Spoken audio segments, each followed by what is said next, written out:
pretty brutal, to be honest with you.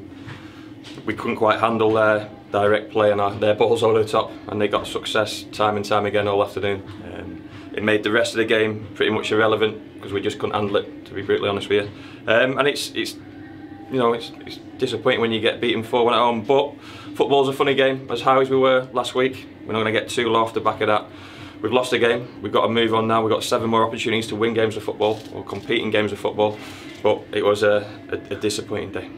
How crucial was the timing of the third goal, do you think? Because you started the second half a bit brighter perhaps. It is, but they had more than that, those opportunities. And it was the same sort of opportunity. So it's something for me to address, something for me to work on in terms of the way we set up the team. But we just couldn't quite handle their direct play into our back line. Managed to get back in the game at having gone down 1-0 down, and you think you've got a chance to just settle everyone down, but we didn't start well, and the nerves for some reason were in our game. Certainly some of the young boys just seem to struggle with nerves. It's not high pressure yet. It's not. There's still 7 more games. You know, we're talking about promotion and playoffs and so on and so forth, and we've got to be careful because the players have just got to play. You could see today some of them were not overthinking it, but just couldn't quite handle the occasion to a certain extent. So that's something I've got to be mindful of when I pick my players to go out on that pitch. But there was just a little bit more experience and know in terms of the way to deal with that situation for Mansfield, and like I just said, we couldn't handle it. Thoughts on the penalty decision? Looked a tad harsh, perhaps.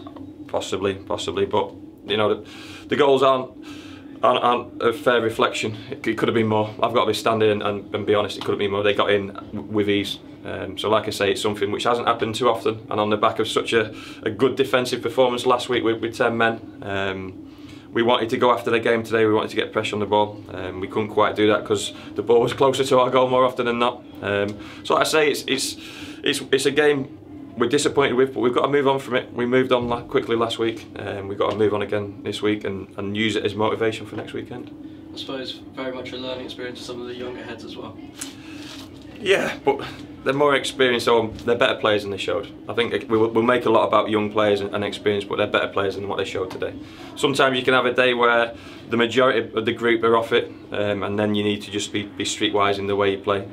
But we weren't even that today. So it happens in football. Look, I'm an experienced person who's been in the game long enough to know that you get days like that. But funny's a funny game. Football's a funny game in terms of you get opportunities. We've got 7 more opportunities, and possibly what we're aiming for is a couple more after that. This has taught us something and taught myself a little bit more about that group of players. I know where we are as a group. I know where we are, and I'm not going to hide the fact we're not quite where we need to be in terms of the top 3 picture. But days like today just reinforce the messages we're trying to get across. And like I say, we've still got 7 good opportunities. On the positives, more minutes for Lee Martin and Troy Brown going forward towards Cheltenham as well. Yeah, I mean it's you know, it's disappointing because when you're behind in a game, you want to put your attacking players on the pitch. But I think anyone who was here today would know I needed to somehow try and show up the defence. So it's difficult to do because you want to chase a game and you want to get your good players who are going to hurt the opposition on the pitch. But we could have had anyone up front today. It wouldn't have mattered. We might have missed Ryan's physicality in terms of stopping the ball going straight back into our back line. But we just couldn't handle those balls through our back line and beyond.